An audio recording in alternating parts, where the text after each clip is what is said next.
ஒரு முறை மத்திய நிதியமைச்சராக இருந்த சிதம்பரத்துக்கிட்ட இந்த கேள்வி வருது, கஜானா காலின்றாங்களேன்னு.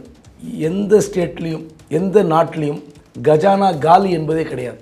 நீங்கள் ஏற்கனவே அறிவித்த கவர்ச்சி வாக்குறுதிகளை நிறைவேற்ற முடியாது என்பதை தெரிவிப்பதற்காக, எஸ்கேப் ஆவதற்காக சொல்லப்பட்ட வெள்ளை அறிக்கை, கொடுக்கப்பட்ட வெள்ளை அறிக்கை. டாக்டர்ஸை பொறுத்தவரை அருமையான டாக்டர்ஸ். நீங்கள் தனியார் மருத்துவமனையை விட சிறந்த டாக்டர்கள் அரசு துறையில் இருக்காங்க. அப்படி இருக்கும்போது அது தனியாருக்கு இணையாக நான் சிகிச்சை பெறுவதற்கு வழிவகை செய்வேன். ஏன் சொல்ல முடியாது? எவ்வளோ நலத்திட்ட உதவிகள். நீங்கள் ரோடு எப்படி இருக்கு? நான் ரோடை பற்றி இவ்வளோ புலம்பிருக்கிறேன். திமுக ஆட்சியில் அதிமுக ஆட்சியில் எப்படி ரோடு இருந்தோ அதை விட மோசமாக இருந்தது. நீங்கள் இப்போ 2021க்கு முன்னாடி இலவச பஸ் பயணம் இல்லாமல் பெண்கள் வேலைக்கு போகலையா?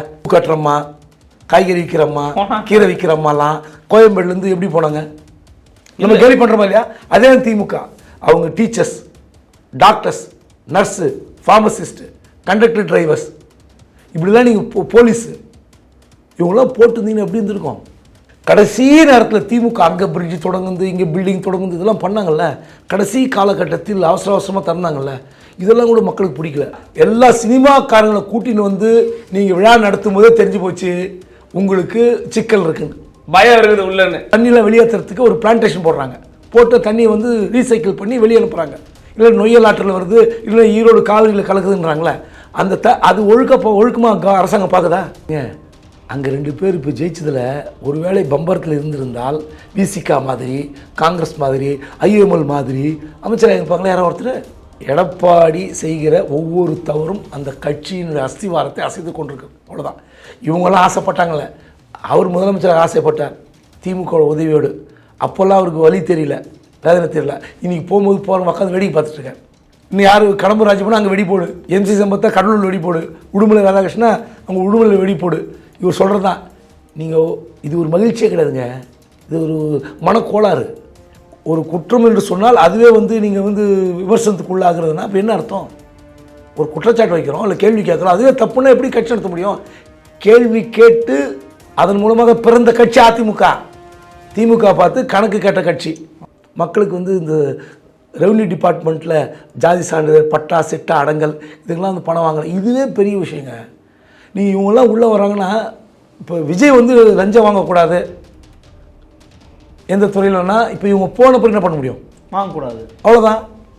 ஒரு கரிஸ்மாட்டிக் லீடர் தேவைப்படுது. அந்த கரிஸ்மாட்டிக் லீடர் விஜய்னு நினைக்கிறாங்க. போகிறாங்க. கவர்ச்சி தலைமை தான் தேவைப்படுது. கவர்ச்சியான தலைமை இருந்தால் அது அதிமுக.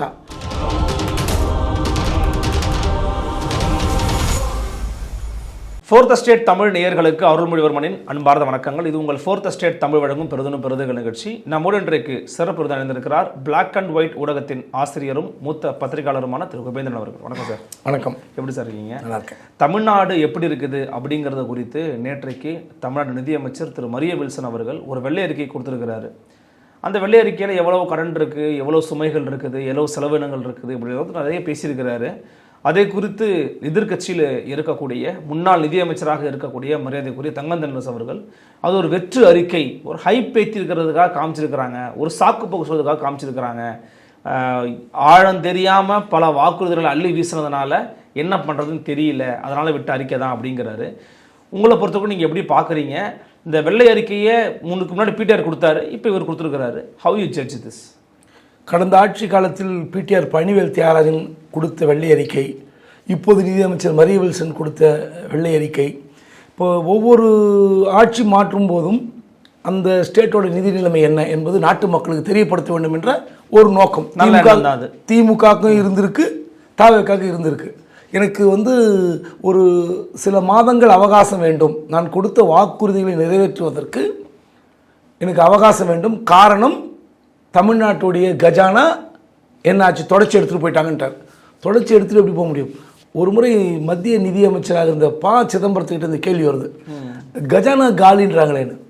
எந்த ஸ்டேட்லேயும் எந்த நாட்டிலையும் கஜானா காலி என்பதே கிடையாது. கிட்டத்தட்ட உலகத்தில் இருக்கிற ஒரு 600 நாடுகளுக்கு மேல் இருக்கிற இந்த உலகத்தில் ஒரு 50 நாடுகளில் குட்டி அரப், யுஏஇ கடன் இல்லாமல் இருக்கும், சிங்கப்பூர் கடன் இல்லாமல் இருக்கும், சவுதி அரேபியா கடன் இல்லாமல் இருக்கும், மொரிஷியஸ், மாலத்தீவு, இந்த மாதிரி தீவுகள் இல்லை சேர்ந்து ஒரு அமெரிக்காவை கடன்பட்ட நாடு தான். ஸோ கடன் இல்லாத நாடு கிடையாது. சரி, நீங்கள் என்ன ஸ்கீம் வெள்ளை அறிக்கை சொன்ன பிறகு என்ன சொல்லியிருக்கணும்? நீங்கள் என்ன வாக்குறுதிலாம் கொடுத்துருக்கீங்க?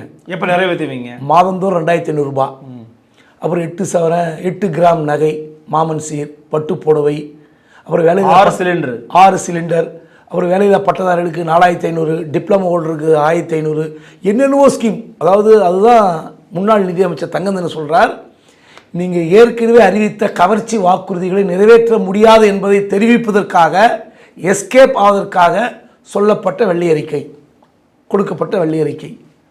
அப்போது நீங்கள் அரசியல் ஆயிருந்து பாருங்கள். நான் கேட்குறேன், 2026 தேர்தலின் போது தமிழ்நாட்டுடைய நிதி நிலைமை என்ன, கடன் என்ன, இது எதுவுமே தெரியாதா அவருக்கு? தெரியுமே. எப்போ அவர் தான் சொன்னார் 10 லட்சம் கோடி 10 லட்சம் கோடி சொல்லிட்டே இருந்தா. அப்படியே இன்னைக்கு 13.8 லட்சம் கோடி கடன் இருக்கு. ஒரு தலைக்கு 1.28 லட்சம் கோடி கடன் இருக்கு. ரைட்டு. இதுக்கு முன்னாடி எப்படி இருந்தது? அதாவது அதிமுக ஆட்சி முடியும் போது 5 லட்சம் கோடி கடன், அதன் பிறகு 4.87 லட்சம் கோடி கடன் வாங்கப்பட்டிருக்கிறது. இல்லை சேர்த்து 10. ஆனால் இன்னைக்கு வரைக்கும் பார்த்தீங்கன்னா 13 லட்சம் கோடியாக கடன் சொல்கிறாங்க. மின் வாரியம், போக்குவரத்து கழகம் இதெல்லாம் சேர்ந்தாக்கா இவ்வளோ வருதுங்கிறாங்க. நான் என்ன கேட்குறேன், இந்த நிதி நிலைமை பற்றி உங்களுக்கு எப்போது தெரியும்? என்னோட ஒரே கேள்வி. திமுக தப்பு பண்ணிச்சா, தப்பு பண்ணலையா, அதுக்கப்புறம் வரேன். நீங்கள் தேர்தல் அறிவிப்பு வாக்குறுதி கொடுக்கும்போது தமிழ்நாட்டு நிதி நிலைமை தெரியுமா தெரியாதா? ஏன் அதெல்லாம் கொடுத்தீங்க? எல்லா பஸ்லையும் ஃப்ரீ மகளிருக்கு. இப்படி கன்னியாகுமரியில் தொடங்கி சென்னை வரைக்கும் நீங்கள் வரலன்னா பஸ் ஃப்ரீ அப்படி கொடுத்தாரு. ஆமாம், மாவட்ட தலைவர்லேருந்து இறங்கி வரலாமே. தமிழ்நாட்டில் என்ன பண்ணியிருக்கலாம் விஜய்? இப்போது ஆட்சிக்கு வருவார் வரமாட்டார் நமக்கு தெரியாது அன்றைக்கி தேதிக்கு. ஆனால் அவருக்கு கான்ஃபிடன்ஸ் இருந்திருக்குல்ல, நான் இலவசம் தரமாட்டேன், இந்த 1000 உரிமை தொகை தரமாட்டேன், மாமன் சீர் கிடையாது, அண்ணன் சீர் 6 சிலிண்டர் கிடையாது, பஸ் பயணம்லாம் கிடையாது. தமிழ்நாட்டில் 2 விஷயத்தை நான் தூக்கி நிறுத்துவேன். ஒன்று கல்வித்துறை, இன்னொன்று சுகாதாரத்துறை. அடிப்படையாக இருக்கிற கல்வித்துறைக்கு நான் என்ன செய்வேன்? இன்றைக்கி ஏழை பாழ பசங்க கூட ப்ரைவேட் ஸ்கூலில் படிக்கிறாங்க. ஒரு ஆட்டோ ரிக்ஷா டிரைவர், ஒரு அயன் போடுறவருடைய டிரைவர், நீங்கள் பார்த்தீங்கன்னா ப்ரைவேட் ஸ்கூலில், கவர்மெண்ட் ஸ்கூல் வேணாங்கிறான். காரணம் பையன் நல்லா படிக்கணும். அப்போ கல்வித்துறை, தரமான கல்வி எங்கே கிடைக்குது? தனியாரில். அதை அரசாங்க பள்ளியில் நான் கொண்டு வருவேன். பள்ளி கல்வித்துறையை நான் ஒரு இந்தியாவில் இப்படி ஒரு துறையாக இல்லாமல் மாற்றி காட்டுவேன். ஒன்று. அடுத்து சுகாதாரத்துறை, மருத்துவமனை. ஒன்று வேணும். அப்படியே என் பேட்டி முடிச்சுட்டு கேமராத்தில் ராயப்பட்ட ஹாஸ்பிட்டலும் ராஜீவ்காந்தி ஹாஸ்பிட்டலும் போயிட்டு வாங்க. உள்ளே கால் வைக்க முடியாது. அருமையான டாக்டர்ஸை பொறுத்தவரை அருமையான டாக்டர்ஸ். நீங்கள் தனியார் மருத்துவமனையை விட சிறந்த டாக்டர்கள் அரசு துறையில் இருக்காங்க. அப்படி இருக்கும்போது அது தனியாருக்கு இணையாக நான் சிகிச்சை பெறுவதற்கு வழிவகை செய்வேன். ஏன் சொல்ல முடியாது? இது ரெண்டுமே அடிப்படை. இது போய் போதும் சார். எந்த திட்டம் வேணாங்க. இப்போ எனக்கு தெரிஞ்சு இப்போ எங்கள் ஆஃபீஸில் தண்ணி கேன் போடுற பையன் ஒரு குழந்தைக்கு 3.25 லட்சம் வருஷத்துக்கு, இன்னொரு குழந்தைக்கு 6.5 லட்சம் 6.5 லட்சம் ரூபா. கேட்டேன், என்ன சார் உயிரை கொடுத்தாது என் பசங்களை படிக்க வைக்கணும் சார். நாளைக்கு இந்த தண்ணி போடுற தொழில் எப்படி சார் என் பையன் இருப்பான், என் பொண்ணு இருப்பான்? தண்ணி கேன் போடுற அப்போது அவன் எவ்வளோ வழியில் ஒரு டாடா ஏஸோட ஒரு பெரிய வண்டி எடுத்து ஓட்டுறாரு. சுரண்டல் சார் இது. இல்லைங்க, நான் என்ன சொல்கிறேன்னா, நீங்கள் அப்போ கல்விக்கு, இப்போ நான் என்னோட சிந்தனையில் சொல்கிறேன், கல்விக்காக ஒவ்வொரு பெற்றோரும் செலவு செய்கிற தொகை நீங்கள் கொடுக்குற 1000, 5000, 10,000 ஒன்றுமே இல்லைங்க. பீசாத்துங்க. நீங்கள் மாதம் 2000 ரூபா கொடுக்குறீங்க, 12 மாதம் ஆச்சு. நீங்கள் 30,000 ரூபாங்க, 30,000 வச்சுக்கிட்டு 3,15,000 எப்படி கட்ட முடியும் வருஷத்துக்கு? இவ்வளோ உழைக்க வேண்டியிருக்கும். ஒரு நாளைக்கு 180 கேன் போட்டால் தான் அந்த வண்டியை டியூ கட்ட முடியும், குடும்பம் நடத்த முடியும், இந்த ஃபீஸ் கட்ட முடியும். 180லேருந்து 210 கேன் போடணும். மழைக்காலத்தில் அவ்வளோ குறையும் சார். கஷ்டம் சார். நவம்பர், டிசம்பர், ஜனவரி, பிப்ரவரி, ஏன்னா தண்ணி இன்டேக் கம்மி குடிக்கிறது. இந்த 8 மாதம் தான் சார் 210 கேன். மற்ற நாள் 90, 110, அப்படியே பாதியாக குறையுது. அப்போ அவனுடைய பொருளாதாரம் எப்படிங்க அவனுடைய கல்விக்கும் குடும்பத்துக்கும் சரியாக இருக்கும்? ஒரு மருத்துவமனை அவன் போய் சிகிச்சை வாங்கணும், இல்லை அவங்க அப்பா அம்மா இருக்காங்க, இல்லை ஒய்ஃபுக்கு உடம்பு சரியில்லை, அவனுக்கு உடம்பு சரியில்லை, எந்த ஹாஸ்பிட்டல் போவான்? நீ ஜிஹெச் நிலைமை என்ன? இது 2த்தை மட்டும் அவர் ஃபோக்கஸ் பண்ணித்தாருன்னா உண்மையிலே ஒரு பெரிய மாற்றம். அன்றைக்கி தான் மாற்றம். நீங்கள் டாஸ்மாகில் பார்ட்டி ஃபண்ட் வாங்கலை, ஹவுசிங்கில் பார்ட்டி ஃபண்ட் வாங்கலை, எல்லாம் ஓகே, நல்ல விஷயம். பார்ப்போம் அதெல்லாம் எவ்வளோ நாளைக்கு எப்படி நடக்க போகுது, மணலில் என்ன பாலிசி எடுக்க போகிறீங்க. ஏன்னா உங்களை சுற்றி இருக்கிற நபர்கள் மீது வெளியிலிருந்து பார்க்குற பார்வை நமக்கு தெரியும். உங்களை சுற்றி இருக்கிற ஆட்கள் யார், என்ன பண்ண போகிறாங்கன்ற ஒரு பயம் இருக்குது. சரி வந்துட்டீங்க. நீங்கள் இப்போ வந்துட்டு வெள்ளை அறிக்கை இவ்வளோ லட்சம் கோடி. சரி, அந்த பக்கத்தில் இருந்த ஃபைனான்ஸ் செக்ரட்டரி சித்திக் ஐஏஎஸ் என்ன சொன்னார்? மத்திய அரசு சொல்லப்பட்ட வரம்புக்குள் இந்த கடன் தொகை இருக்கிறது. நீங்கள் அதில் வந்து கிளாஸிஃபிகேஷன் கொண்டு போயிட்டே இருக்கலாம். குஜராத் வந்து கம்மியாக இருக்குது, அதுக்கடுத்து மகாராஷ்டிரா, கர்நாடகா நம்ம அதிகமாக இருக்கும், கடன் தொகை அதிகமாக இருக்கும். உண்மை, கடன் வாங்கியிருக்கிறார்கள். மத்திய அரசாங்கத்தில் 50 லட்சம் கோடி கடன். எப்போ? கடந்த 75 ஆண்டுகளில். இப்போ 100 கோடி, 100 லட்சம் கோடி, 150 லட்சமாக இருக்குது. அப்போது மத்திய அரசு வாங்கின கடன் யார் மேல் சொல்கிறது? தமிழ்நாட்டில் இந்த இலவசங்கள் என்ற பெயரால் திமுக செய்து தவறு. நான் அடித்து முன்னாலே சொல்லிட்டு தான் இருந்தீங்க. இலவச பஸ் பயணம், 1000 ரூபாய் உரிமை தொகை, அப்புறம் இந்த பொங்கல் போனஸு, நீங்கள் கல்வி கொடுக்குறீங்க, புதுமை பெண் வரவேற்கிறேன், நான் முதல்வன், தவப்புதல்வன் இதெல்லாம் கொடுக்குறீங்க, தப்பே கிடையாது. தமிழ் பொது என்ன வேணால் கொடுங்க. காலை சிற்றுண்டி கூட கல்வித்துறைக்கு சேர்ந்தது, தப்பே கிடையாது. அதெல்லாம் வந்து 6000 கோடியில் முடிஞ்சிடும். ஆனால் நீ 25,000 கோடி ஒரு வருஷத்துக்கு என்னாச்சு? எவ்வளோ நலத்திட்ட உதவிகள். நீங்கள் ரோடு எப்படி இருக்கு? நான் ரோடை பற்றி எவ்வளோ புலம்பியிருக்கிறேன். திமுக ஆட்சியில், அதிமுக ஆட்சியில் எப்படி ரோடு இருந்தோ அதை விட மோசமாக இருந்தது. நீங்கள் அவுட்டர்ஸில் கூட பரவாயில்ல, வெளி மாவட்டங்களில் போகும்போது ரோடு நல்லாயிருக்கும். சென்னை சிட்டியில் அவ்வளோ மோசமாக இருந்துச்சுங்க. நீங்கள் மெட்ரோ வேலை செய்கிற இடத்துல, மெட்ரோ ரயில் இருக்கிற ரோட்டில் அட்ஜஸ்டன்ட் ரோடு மோசமாக இருக்குன்னு கூட சொல்லிக்கலாம். ஆனால் அதை தவிர இன்டீரியர் ரோட்ஸ் பல ரோடு மோசமாக இருக்குது. அப்போ என்ன பண்ணீங்க நீங்கள் ஆட்சி? இவ்வளோ நலத்திட்டங்கள் தேவையில்லைங்க. நீ இவ்வளோ பணம் கொடுத்து உங்களுக்கு ஓட்டு விடலையே. ஜனவரி மாதம் 4000 ரூபாய், பிப்ரவரி 13 5000 ரூபாய், 9000 ரூபாய் கொடுத்தீங்க. இன்னும் பிரயோஜனம் ஓட்டு விடலையே. இந்த தவறை விஜய் செய்திருக்கக்கூடாது. நீங்கள் வெள்ளை அறிக்கை விடுங்க, திமுக ஆட்சி மேலே குறை சொல்லுங்கள், அதுக்கு பதிலுக்கு வந்து முன்னாள் அமைச்சர் தங்கம் தினசு பதில் சொல்லுது, மக்கள் முடிவு பண்ணட்டும். இல்லை, நோக்கம் என்னவா இருந்துச்சுன்னு நினைக்கிறீங்க? இந்த வெள்ளை அறிக்கையினுடைய நோக்கம் அப்படிங்கிறது திமுகவை அம்பலப்படுத்துவதற்காக பண்ணாரா, இல்லை எனக்கு இன்னும் டைம் கொடுங்க அப்படின்னு மறைமுகமாக கேட்குறாரா, இல்லை மக்கள் மத்தியில் வச்ச பாவமியா அப்படின்னு ஒரு கரிசனம் வருமா? அதாவது நீங்கள் சொன்ன கடைசி இருக்குல்ல பாவம்னு, அது கொஞ்சம் பேருக்கு வரும். ஓ, இவ்வளோ மோசமாக இருக்குது நிதி நிலைமை, இவர் சொன்னதில் எப்படி கொடுக்க போகிறாரு. நான் கேட்குறேன், இது முன்னாடியே உங்களுக்கு தெரியுமே நிதி நிலைமை மோசமாக இருக்குன்னு விஜய் கட்சியில் தேர்தல் அறிக்கை தயாரித்தவர்களுக்கு தெரியாதா? இது மக்களுக்கு இந்த மாதிரி என்ன வருமா? இப்போ என்னென்னா, இப்போ விஜய் ஒரு மீது ஒரு மோகம் இருக்கிறது. ஸ்டாலின் வந்து பணம் கொடுக்கலாம், ஒரு பிரச்சனை வெடிக்கலாம். எடப்பாடி 2000 ரூபா சொன்னாங்க. எடப்பாடி திமுக 2000 ரூபா சொல்லியிருக்கு. ஸ்டாலின் 2000 ரூபா, எடப்பாடி 2000 ரூபா, இவர் 2500 ரூபா. இப்போ 2500 ரூபா, ஒருவேளை 2500 ரூபா கொடுப்பாங்கன்னு 500 ரூபா அதிக ஆசைப்பட்டு ஓட்டு போட்டாங்களா? இல்லை. நான் கேட்குறேன், விஜய் வந்து இனிமேல் இலவசம் கிடையாது, முடியாது. இதுமாதிரி கடன் வாங்க முடியாது, நிதி நிலைமை சரியில்லை. ஒத்துக்கிறீங்களான்னு சொன்னால் எவ்வளோ பேர் ஒத்துப்பாங்க தெரியாது. ஆனால் விஜய் மீது மோகம் கொண்டு ஓட்டு போட்ட அந்த கூட்டம் ஆர்ப்பரிக்க, ஐயோ பரவாயில்ல, நாங்கள் கஞ்சி குடிக்கலாம் பரவாயில்ல, நீங்கள் கஞ்சி குடிச்சா போதும்னு சொன்னாங்க. ஒரு பேட்டிலாம் பார்த்தோம். ஐயோ சாப்பிடணும், ஐயா கரைஞ்சி போயிட்டாரு, கருத்து போயிட்டாரு, நீங்கள் ரொம்ப சுத்தாதீங்க, வீட்டிலே இருங்க, சாப்பிடுன்னு சொல்கிற மாதிரி, பரவாயில்ல இலவசம் வேண்டாம் என்று மக்கள் முடிவு செய்தால் தயவு செய்து நிறுத்துங்க. நீங்கள் இப்போ 2021க்கு முன்னாடி இலவச பஸ் பயணம் இல்லாமல் பெண்கள் வேலைக்கு போகலையா? கட்டுறம்மா, காய்கறி விற்கிறம்மா, கீரை விற்கிறம்மாலாம் கோயம்பேடுலேருந்து எப்படி போனாங்க? அவங்களுக்கு 1000 ரூபா மீந்திருக்கும், கை செலவு வந்திருக்கும். பொருளாதார வளர்ச்சி இல்லை 11.89% வளர்ந்திருக்கிறது. தங்கம் தினசு வந்து உரிமை கொண்டாடுகிறார், பெருமைப்படுகிறார், மறுக்கவில்லை. ஆனால் நீங்கள் கடன் வாங்கி நலத்திட்டங்கள் செய்துவிட்டு அது பொருளாதார வளர்ச்சின்னா அதுவும் தப்பு தான். இப்போ என்கிட்ட வந்து ஒரு ஐஃபோன் இருக்குங்க. நான் வந்து ஐஃபோன் வந்து 1,40,000 1 TB, அது 1,40,000 அது நான் வாங்கிக்கிறேன். நான் வீட்டுக்கு டியூ கட்டணும், நான் காருக்கு டியூ கட்டணும், எல்லாம் பார்த்து நான் ஒரு 3 லட்சம் சம்பாதிக்கணும்னு வச்சிங்களேன். பிடிப்பெல்லாம் போய் 2,10,000 வரும். நான் இந்த டியூ, வீட்டுக்கு டியூ, காரு டியூ எல்லாம் கட்டி குடும்பத்துக்கு நெருக்கடி பண்ணும். ஆனால் என்னை பார்க்கும்போது என்ன நினைப்பீங்க? கையில் ஐஃபோன் வச்சுருக்காரு, புது காரு, வீடும் அப்பார்ட்மெண்ட் வாங்கியிருக்காரு, நல்லா கலக்கிறாரு நினைப்பீங்களா இல்லையா? அது என்ன வளர்ச்சி? அது ஒரு பூசி மெழுகப்பட்ட வளர்ச்சி. நீங்கள் கையில் பேங்க் பேலன்ஸ் இருக்கான்னு கேட்டு பாருங்க, கிடையாது. இன்றைக்கி வருத்தத்துடன் சொல்கிறேன், நீங்கள் ஹைகோர்ட்டுக்கு போங்க, ஃபேமிலி கோர்ட்டுக்கு போங்க, ஃபேமிலி கோர்ட்டில் டைவர்ஸ் கேஸ் பாருங்கள், அந்த பெட்டிஷனை பாருங்கள், பணம் தான் விவகாரம். இன்றைக்கி குயிக் 6 மாதம் 1 வருஷத்தில் டைவர்ஸ் பெட்டிஷன் வருது. நீங்கள் அட்வொகேட் கேளுங்க, யாராவது அட்வொகேட் பேட்டி கேளுங்க, எவ்வளோ பெட்டிஷன் இந்த 2-3 வருஷத்தில் வந்துருக்கு. எல்லாம் ஃபினான்ஷியல் இஷ்யூஸ், பணம் இல்லை.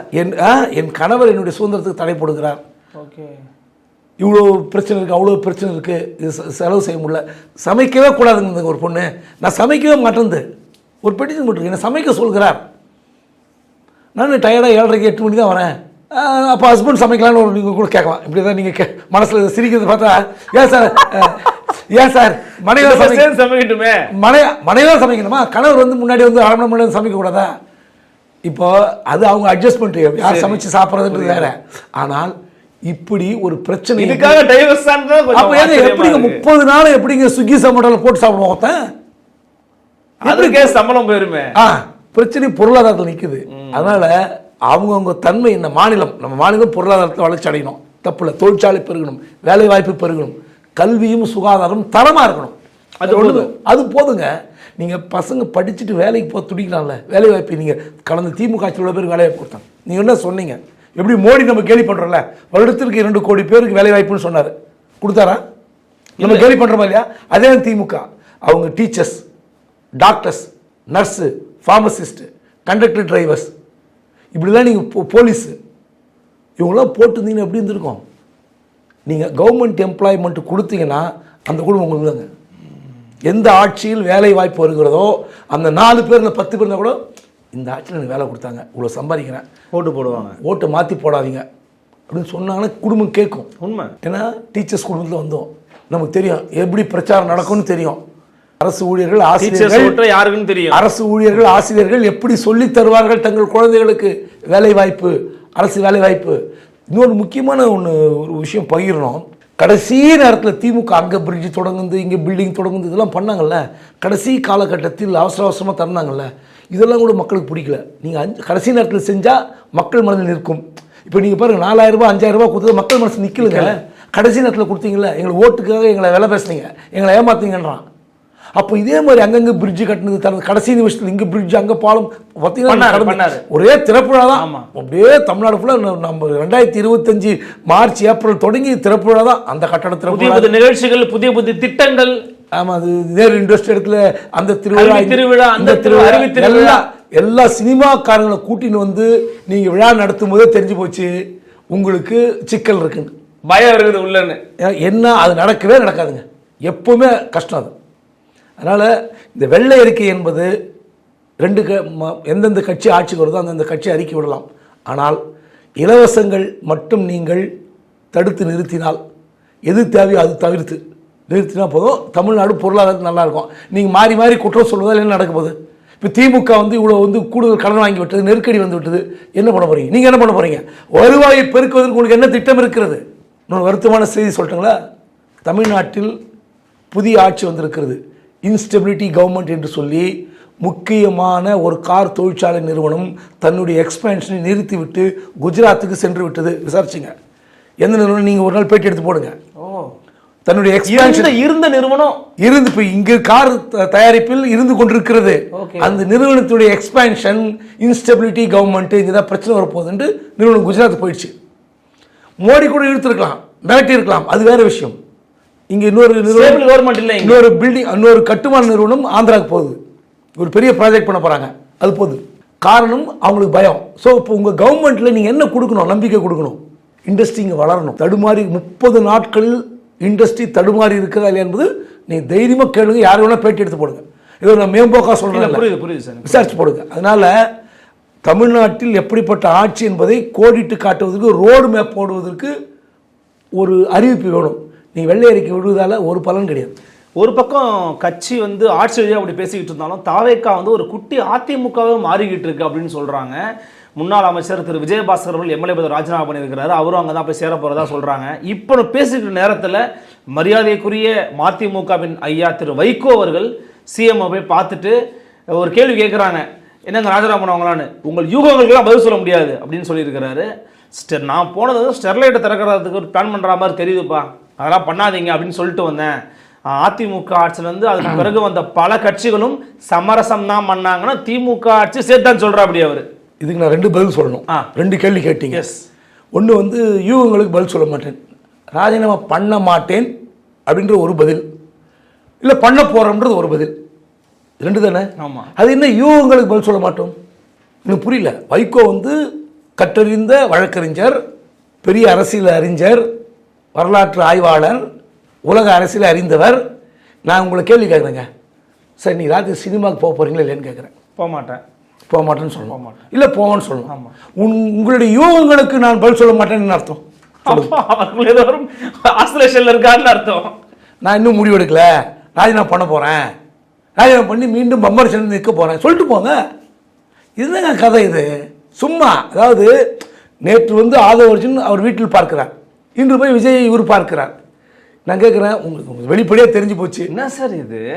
என்ன சொல்லுனேன், எல்லா கட்சியும் கரைந்து தாவேக பக்கம் ஓடுவதற்கு வேற காரணம். இங்கே எடப்பாடி மிகப்பெரிய தவறு செய்கிறார், அது வேற விவாதம், அடுத்த கேள்வி நான் அடுத்து நான் சொல்றேன். ஆனால் நீங்கள் சொன்னீங்க ஸ்டெர்லைட் திறக்கக்கூடாது, அதுக்குதான் ஏதோ ஒரு வகையில் திறக்க போகிறார். நான் ஒன்றே ஒன்று கேட்குறேங்க, நான் வெளிப்படையாக கேட்குறேன், ஒரு பத்திரிக்கையாளராக கேட்குறேன், ஒரு பொது தினமாக கேட்குறேன்.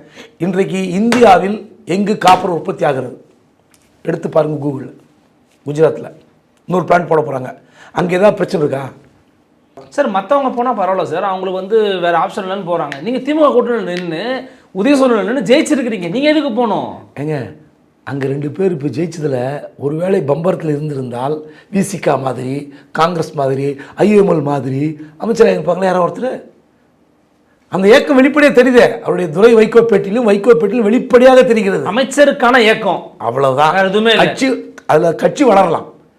ஒரு அரசவையில் பங்கேற்கும் போது, ஒரு துறையில் பங்கேற்கும் போது துறை கட்சி வளரும், நல்லது நடக்கும், கட்சி வளரும், எல்லாருக்கும் இருக்கிற ஆசை தான், அதுக்கு மாற்றி இருக்கக்கூடாதுன்னு சொல்லலை. ஆனால் நீங்கள் வெளிப்படையாக அறிவிக்கணும், நாங்கள் போய் 2 பேர் ராஜினாமா பண்ணிட்டு இடைத்தேர்தல் சந்திக்க போகிறோன்னு சொல்லிட்டு போகிறேங்க. இது எதுக்கு வந்து இத்தனை சந்திப்பு? இதுலேருந்து தெரியுதா இது எங்கள் சும்மா சந்திப்பாங்களாங்க? நல்ல ஆட்சி நடத்துறாரு, எளிமையாக இருக்கார், அன்பாக இருக்கார், பண்பாக இருக்கார், உயர்வாக இருக்கிறாருன்றார். இல்லை சொல்கிறார், கரப்ஷன் இல்லை, கமிஷன் இல்லை, எளிமையாக இருக்கிறார், இயல்பாக இருக்கிறார். அவர் அந்த மாலை போடும்போது சரி சொல்ற மாதிரி அவரு எமோஷனலா டக்குன்னு சால்வையை போடுறாரு, மாலையை போடுறாரு, கட்டி பிடிக்கிறாரு அப்படின்றாரு. எப்பவுமே வைகோ வந்து எமோஷனலானவர் தான், அது ஒன்றும் மாற்று கருத்து இல்லை. மதிமுக போகிறதோடு விட்டு 2 பேர் தாங்க. 47 எம்எல்ஏக்கள் இருக்கிற கட்சி என்ன கதியில் இருக்குது? அதுக்கு என்ன சார் முடிவு? அதிமுகவோட முடிவு என்ன? எடப்பாடி செய்கிற ஒவ்வொரு தவறும் அந்த கட்சியினுடைய அஸ்திவாரத்தை அசைத்து கொண்டிருக்கு, அவ்வளோதான். இவங்கெல்லாம் ஆசைப்பட்டாங்களே, அவர் முதலமைச்சராக ஆசைப்பட்டார் திமுக உதவியோடு. அப்போல்லாம் அவருக்கு வழி தெரியல, வேதனை தெரியல. இன்னைக்கு போகும்போது போகிற உட்காந்து வேடிக்கை பார்த்துட்டு இருக்கார், வெடி போடுறாரு. ஊருக்கு ஃபோன் போட்டு இவரே சொல்கிறது தான், அங்கே இருக்கிற கட்சிகளே சொல்கிறாங்க, விஜயபாஸ்கர் போனால் வெடி போடு, இன்னும் யார் கடம்பூர் ராஜு போனால் அங்கே வெடி போடு, எம்சி சம்பத்தா கடலூர் வெடி போடு, உடுமலை ராதாகிருஷ்ணா அவங்க உடுமலை வெடி போடு, இவர் சொல்கிறது தான். நீங்கள் இது ஒரு மகிழ்ச்சியே கிடையாதுங்க, இது ஒரு மனக்கோளாறு. நீங்கள் யாராவது இப்போ என் டீம் நல்ல டீம் இருக்குது, என் டீம் இருக்கிற நல்ல ஆட்கள்லாம் வெளியே அனுப்பிச்சிட்டு புது ஆளை ரெக்ரூட் பண்ணி நீ எப்படி கம்பெனி நடத்துறது? அவன் ட்ரெயின் பண்ணணும்ல, அவன் தாங்கணும்ல. உண்மை. உடுமலை ராதாகிருஷ்ணன் அந்த சொல்கிறாரு, விடுதலை காற்றை சுவாசிக்கிறோம், எங்களுக்கு மரியாதை கிடைத்தால் போதும். அப்போ எடப்பாடி எப்படி கட்சி நடத்திருக்கிறான்னு நம்ம எப்படி புரிஞ்சுக்கிறது?